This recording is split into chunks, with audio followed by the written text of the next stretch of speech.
বাংলাদেশ বেতার রাজশাহী। এখন শুনবেন বাংলায় স্থানীয় সংবাদ। আসসালামু আলাইকুম। আজ মঙ্গলবার, চৌঠা চৈত্র, 17 রমজান, 18 মার্চ। বাংলাদেশ বেতার রাজশাহী স্থানীয় সংবাদ পড়ছে মাহমুদ শওকাত। যমুনা নদীর ওপর নির্মিত দেশের দীর্ঘতম যমুনা রেল সেতুর আনুষ্ঠানিক উদ্বোধন হতে যাচ্ছে আজ। এর মধ্য দিয়ে ঢাকার সঙ্গে আরও সহজ হচ্ছে উত্তর ও দক্ষিণবঙ্গের রেল যোগাযোগ। আজ বেলা 11:20 যমুনা রেল সেতুর পূর্ব ইব্রাহিমাবাদ স্টেশন থেকে সিরাজগঞ্জ পশ্চিম প্রান্তে সৈয়দাবাদ রেল স্টেশন পর্যন্ত উদ্বোধনী ট্রেনে অতিথি ও সংশ্লিষ্টরা সেতুটি পার হবেন। উদ্বোধনী ট্রেনে যাত্রী হয়ে সেতুটির উদ্বোধন করবেন রেলপথ মন্ত্রণালয়ের সচিব মোহাম্মদ ফাহিমুল ইসলাম। 11:40 অতিথিরা সৈয়দাবাদ রেল স্টেশনে সংবাদ সম্মেলন করবেন। এ সময় যমুনা রেল সেতুর অর্থায়নকারী প্রতিষ্ঠান জাইকা ও রেলপথ মন্ত্রণালয়ের ঊর্ধ্বতন কর্মকর্তাগণ উপস্থিত থাকবেন। উল্লেখ্য, 2020 সালের 29 নভেম্বর যমুনা নদীর উপর সড়ক সেতুর 300 মিটার উজানে পৃথক রেল সেতু নির্মাণ কাজের ভিত্তিপ্রস্তর স্থাপন করা হয়। 4.8 কিলোমিটার দৈর্ঘ্যের এই রেল সেতু 16,780 কোটি 96 লাখ টাকা ব্যয়ে নির্মিত হয়েছে। এটি নির্মাণ ব্যয়ের 27.60% দেশীয় অর্থায়ন এবং 72.40% Japan international cooperation agency JICA ঋণ দিয়েছে। বগুড়ায় জাতীয় ভোক্তা অধিকার সংরক্ষণ আইন অবহিতকরণ ও বাস্তবায়ন বিষয়ক সেমিনার অনুষ্ঠিত হয়েছে। গতকাল জেলা প্রশাসকের সম্মেলন কক্ষে অনুষ্ঠিত সভায় সভাপতিত্ব করেন জেলা প্রশাসক হোসনা আফরোজা। এ সময় অতিরিক্ত জেলা প্রশাসক মোহাম্মদ মেজবাউল করিম, অতিরিক্ত police super Suman Ranjan Sarkar, Bogura chamber of commerce and ইন্ডাস্ট্রির ভারপ্রাপ্ত সভাপতি মোহাম্মদ সাইরুল ইসলাম সহ জাতীয় ভোক্তা অধিকার সংরক্ষণ অধিদপ্তর ও নিরাপদ খাদ্য কর্তৃপক্ষের কর্মকর্তাগণ উপস্থিত ছিলেন।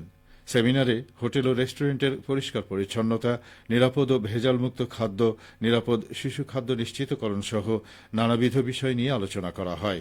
সবশেষে ভোক্তা অধিকার সংরক্ষণ আইন 2009 বাস্তবায়নে সবাইকে এগিয়ে আসার আহ্বান জানান জেলা প্রশাসক হোসনা আফরোজা। এদিকে পবিত্র ঈদ উল ফিতর উদযাপনের জন্য বগুড়ায় প্রস্তুতিমূলক সভা অনুষ্ঠিত হয়েছে। গতকাল বগুড়া জেলা প্রশাসনের করতোয়া হলরুমে এই সভার আয়োজন করা হয়। বগুড়া জেলা প্রশাসন অনুষ্ঠানে সভাপতিত্ব করেন। এ সময় বগুড়া জেলা বিএনপির সভাপতি রেজাউল করিম বাদশাহ, বিএনপির নির্বাহী কমিটির সদস্য Ali Asgar Talukdar Hena, Bogura chamber of commerce and ইন্ডাস্ট্রির ভারপ্রাপ্ত সভাপতি মোহাম্মদ সাইরুল ইসলাম সহ আরও অনেকেই উপস্থিত ছিলেন। পবিত্র ঈদ উল ফিতর উপলক্ষে বিশেষ নিরাপত্তা ব্যবস্থা নিশ্চিত করতে সভায় সার্বিক আইন শৃঙ্খলা পরিস্থিতি নিয়ন্ত্রণ, প্রশাসনের নজরদারি বৃদ্ধি, কোথায় কখন ঈদের নামাজ হবে ও শহরের যানবাহন চলাচল সহ বিভিন্ন বিষয় নিয়ে আলোচনা করা হয়। বগুড়ায় গ্রাম আদালত আরও দক্ষতার সাথে পরিচালনার জন্য স্থানীয় জনপ্রতিনিধিদের নিয়ে 2 দিনব্যাপী প্রশিক্ষণ কর্মসূচির উদ্বোধন করা হয়েছে। গ্রাম আদালত সক্রিয়করণ প্রকল্পের আওতায় গতকাল এই প্রশিক্ষণ কোর্সের উদ্বোধন করেন বগুড়ার জেলা প্রশাসক ও জেলা ম্যাজিস্ট্রেট হোসনা আফরোজা। এ সময় উপস্থিত ছিলেন বগুড়া জেলা প্রশাসনের স্থানীয় সরকার বিভাগের উপপরিচালক মাসুম আলী বেগ, অতিরিক্ত পুলিশ সুপার সুমন রঞ্জন সরকার সহ আরও অনেকেই। জেলা প্রশাসন আয়োজিত অনুষ্ঠানে বক্তারা বলেন, শক্তিশালী স্থানীয় সরকার ব্যবস্থা বাংলাদেশের জন্য অত্যন্ত গুরুত্বপূর্ণ। স্থানীয় সরকার কাঠামোতে গ্রাম আদালত অন্যতম প্রধান নিয়ামক। কার্যকরী গ্রাম আদালত গঠনের মাধ্যমে স্থানীয় ছোটখাটো সমস্যাগুলো স্থানীয়ভাবে সমাধান করা সম্ভব।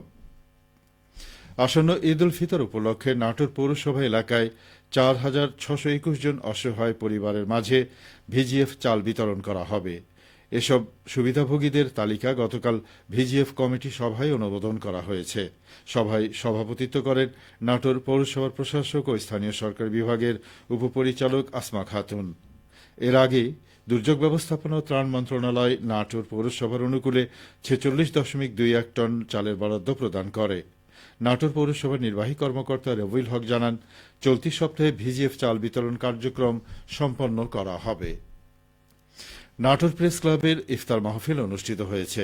গতকাল স্থানীয় একটি কমিউনিটি সেন্টারে আয়োজিত ইফতার মাহফিলে প্রধান অতিথি ছিলেন অতিরিক্ত জেলা প্রশাসক সার্বিক আবুল হায়াত।